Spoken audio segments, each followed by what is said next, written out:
Welcome to Our Girl Relationships. We talk about the problems people face in their day-to-day lives. Let's start with the video. I'm 25, female. My mom, 52, has been married 3 times before, and I always thought she would have learned her lesson by now.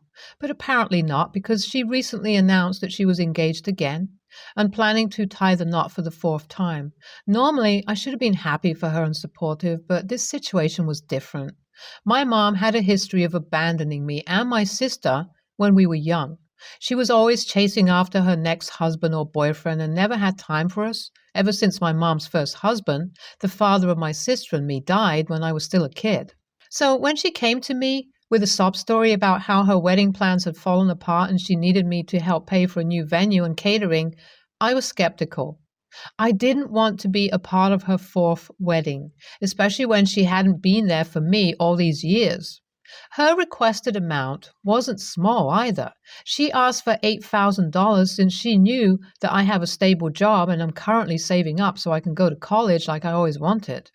She was sure I had a good amount of money saved up, so she felt entitled to it. At first, she pleaded and begged me to help her out, saying that she would pay me back as soon as she could. But I knew that was just a lie. She had always been irresponsible with money and never kept her promises. She had her hair salon and most of her clients were well off, so she made a good amount of money. But over the years, she kept gambling and wasting her money on alcohol and clothes. She was always more concerned with her looks and her addiction to gambling, drinking, and men than paying attention to me and my sister. So I decided to write my mom a check, but instead of giving her the full amount she requested, I decided to give her just $150. Why exactly $150? Well, it is not like I couldn't afford to give her any more money, but I remembered how, when I was 16 years old, I had my first job at my mom's hair salon. I spent the whole summer cleaning up the salon and serving drinks and snacks to my mom's clients. After 3 months of hard work, I was excited for my mom to pay me the previously promised salary of $1,000. My mom handed me a handful of dollar bills. After counting them, they amounted to exactly $155. When confronting my mom about the $1,000 she had promised to give me for all my hard work, she simply told me that I should be grateful for what I got and that the $155 she gave me was better than nothing. She said that other families had their kids help out for free all their lives and that you should be grateful for getting anything, since we were family and my mom had to buy me food and pay for my rent all the time. She also said that she couldn't afford to pay me more, but I knew that that was just an excuse for her to pay me much less than she would have had to have paid any other real employee. My mom had just used me for cheap labor. So on the check that I gave her, I also wrote her a little message. It read, "You should be grateful for getting anything," next to the amount of $155. I just put the check in her mailbox this morning because I was a bit scared of her reaction. I am currently waiting on her response. I'll update once she calls me. So I got the call from my mom a few days ago. She was furious. She couldn't believe that I had only given her $155, especially when she had requested so much more, and she knew that I had much more savings available. She called me and yelled at me, demanding that I give her the full amount. But I stood my ground and told her that this was all she was getting from me. I don't think she fully understood the meaning behind why I gave her this exact amount instantly. A few days went by and my mom didn't reach out to me. I assumed that she was still angry with me, but then I got a call from her. She was crying and apologizing, saying that she realized how poorly she had treated me and my sister over the years. She said that after looking at the check with my written message again, it finally clicked and she understood why I only gave her $155. She admitted that she was ashamed of how she had treated me when I was younger. I was taken aback by her sudden change of heart, but I decided to give her a chance. We talked for a while and she promised that she would make it up to me and my sister. She even said that she would try to save up more money in the future and help me pay for my college tuition, something that she had never even considered before. I'm cautiously optimistic about my relationship with my mom going forward. While I'm glad that she's finally realizing her mistakes, I'm still hesitant to fully trust her. Only time will tell if she changed or if this is just another one of her short-lived phases. But for now, I'm willing to give her a chance to prove herself. Unfortunately, my happiness was short-lived. My mom and I had been spending more time together. Since her wedding was getting closer, we did some preparations together, like organizing the venue and calling restaurants to find the best catering place. My mom seemed excited about her big day. At first, I was happy for her, but as she started talking more about the big wedding plans and I calculated all of the expenses, I began to notice something was off. She was acting secretive about where the money for the wedding was coming from, and I started to suspect that something fishy was going on. Then, a few days ago, I overheard her talking on the phone with her fiancé, Aaron. They were discussing the wedding expenses, and he mentioned that he had maxed out his credit cards to pay for everything. I was shocked. My mom has her own business and makes a good living, so there was no reason for her fiancé to be footing the bill, especially since I overheard my mom telling Aaron that she was completely broke. Meanwhile, my mom had been spending money left and right on new outfits and drinks and even gave me money for my college savings, which I had been grateful for. I started to do some digging, looking into my mom's past relationships and her financial history. My mom had a long history of marrying wealthy men and then taking all their money. She would use her charm and charisma to win them over, then drain their bank accounts before leaving them high and dry. She had done this 2 times before, and it seemed that Aaron was just the latest victim. Learning all of this was a huge shock to me. I couldn't believe that my mother was capable of something like this. Most of all, it broke my heart to think of the pain my mom's fiancé must be going through. He was genuinely a good guy, and he didn't deserve to be taken advantage of like this.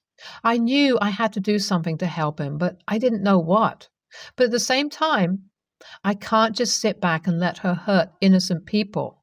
It's not fair to Aaron, who deserves to know the truth before it's too late. I'm conflicted about what to do. I feel like I'm stuck between a rock and a hard place. I can't lose my mom again after I feel like she's present in my life for the first time. In the end, I know I have to do what's right. I can't let my fear of the consequences stop me from doing the right thing. I plan to talk to my mom and try to convince her to come clean with Aaron. If she refuses, then I'll have to tell her myself. It's not going to be easy, but I know it's the right thing to do. After much thought, I decided to confront my mother about her deceitful actions.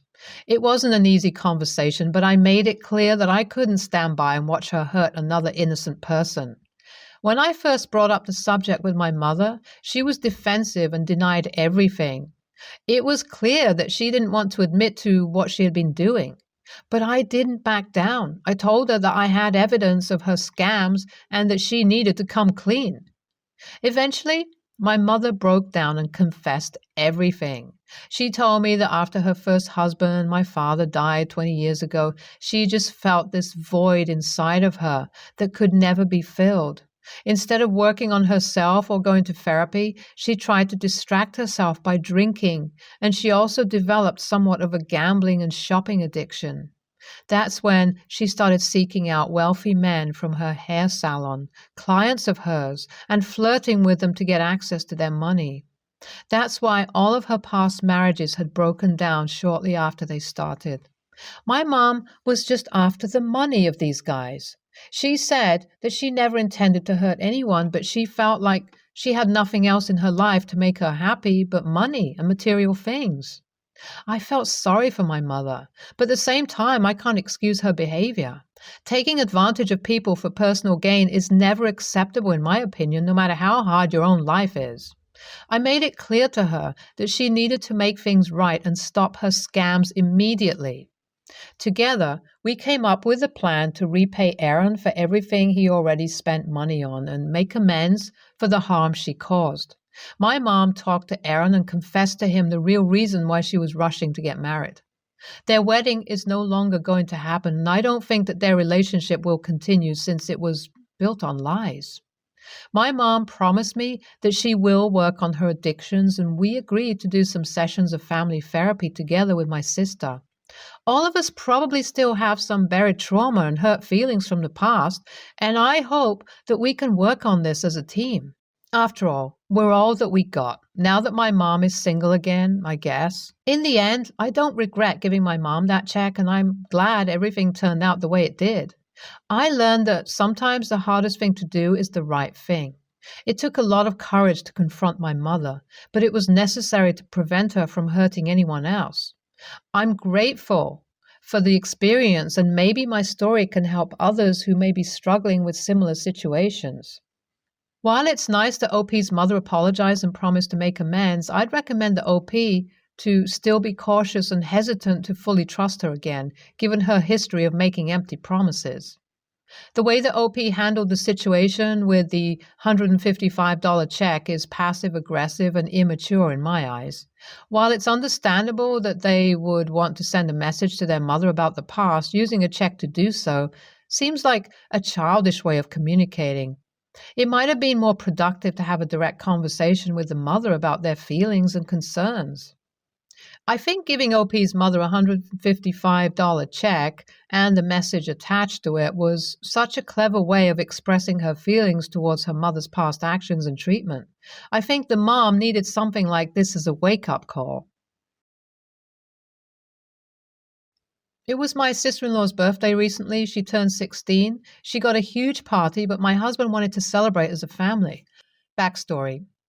I recently gave birth to my son, Quinn. He's 4 months old. I'm also 3 months pregnant. We tried for Quinn when I was 21 and my husband was 25, so it took us 3 years with no luck and tons of doctor's appointments.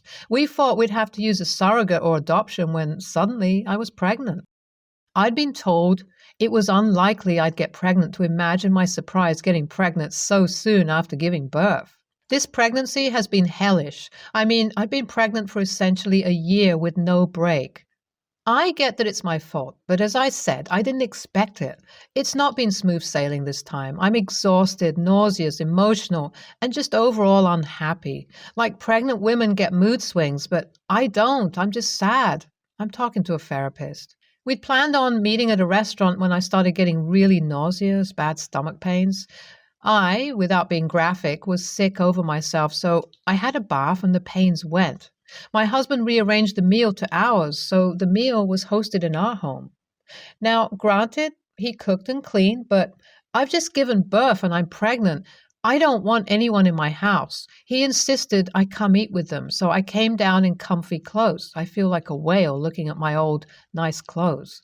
Mother-in-law made a remark that it would have been nicer for me to dress up, that I knew sister-in-law was inviting some friends, I'd been told it was family, and that I looked sick.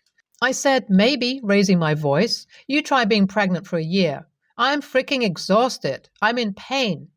She went silent. The meal was crazy awkward, and then my husband told me I have nice pregnancy clothes, that I could have asked for a plate to be brought upstairs, and he's just upset with me, saying I didn't need to make a scene and just explain to mother-in-law that I felt unwell, but didn't want to be absent. He says he changed it to hours, so I didn't have to be overly dressed, but still look nice. AITA? Excuse any grammatical errors, my brain doesn't want to cooperate. NTA, doing the math, it doesn't seem like you guys waited the 6 weeks your body needed to heal after your pregnancy. You needed that time for many reasons. Your husband is an AH for that. Your mother-in-law should be more sympathetic and made a scene.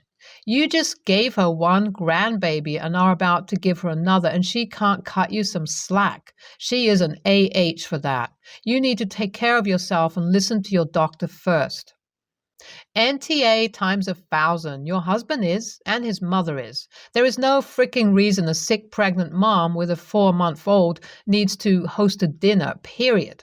Mother-in-law's A-ishness is self-explanatory. Keep strong, mama. I had a complicated pregnancy and had morning sickness my whole pregnancy. Love my Bob, but I hated being pregnant. Obligatory disclaimer. Other than when he would move, the joy of life, blah, blah, blah. So I can't imagine feeling the way you do, and then having to host a dinner, and then having your a-hole mother-in-law run her big mouth. And tell your husband to worry about his own fricking clothes. I'm 19, male. My sister, Bree, 17, is a brat. My parents spoil her rotten, and if she doesn't immediately get her way, she'll throw a tantrum, and my parents will always give in to whatever she asks for. I wouldn't say she got in the way of me or our brother, 23, getting anything, but it was always really obvious who got more. My parents emailed me asking if I would be okay with doing a low-stress Christmas this year, as in nobody would get gifts from anybody else. We would just spend time together. I was fine with this since I don't want anything anyway, and it would make things less stressful, as they said.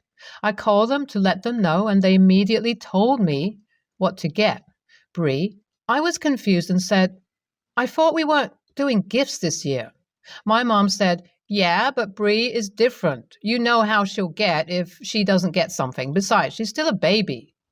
This made me mad, not because I wanted gifts, but because it felt like Bree was getting to be the favorite again. I hung up and looked on the family Amazon account, and they have already gotten her a brand new tablet, a bunch of accessories for it, a name brand giant makeup case, and loads of smaller things. I called them back and told them that I won't come home for Christmas unless I get a gift. It doesn't have to be even a fraction of what they spent on Brie. It could be literally the smallest thing. I just want one gift. They told me I'm being childish and they thought they raised me better. I told them that was the deal and hung up. I told my housemates that I might be staying here over the break, and when I explained why, they said I'm being immature and that my parents don't owe me anything because I'm an adult now. I told them the gift isn't the point. It's that Bree is obviously being treated differently from me. But they said it's because she still lives with them and is still a kid, and that I should grow up and stop being entitled. I think I'm justified, but now I wonder. AITA? NTA. The rules were no one gets a present, but now the golden child has to have a bunch of gifts, including gifts from everyone, so she doesn't get upset. Scratch that. For your own mental health and well-being, it's time to consider low to no contact with them. Don't keep setting yourself up to get hurt because your parents obviously favor your sister. Your parents obviously favor your sister. You're a whole 19. This "you're an adult" argument is ridiculous. She's always been favored even before you were 19. Your parents have made it clear they favor one child and that child exploits it to the fullest extent. There are people out there who may not be blood related to you, but will be better family than these people. Find them. Go live your life. Don't keep running back to people who make you feel less than because family. NTA, for wanting to be treated equally. Trying to communicate their behavior to them doesn't work most times either. No matter how old you are, your parents owe it to you to treat you better. You may not be entitled to a present, but it seems ridiculous that your own parents wouldn't do for you what they are doing for another barely younger sibling. I understand how it feels with direct siblings and stepkids, so hold your ground. Set boundaries for how you want to be treated. It's not about the presents. I see that. It's a build-up of everything. Stay strong. Have the greatest holidays. NTA, I can't see how any holiday with your sister could be considered low stress, especially with your parents enabling her. And they are wrong. At 17, she is not a baby. She is almost an adult. They just don't want to take responsibility for the monster they have created. This is why they are trying to put the guilt on you about raising you better, because they don't want to face the fact that they have completely failed with your sister.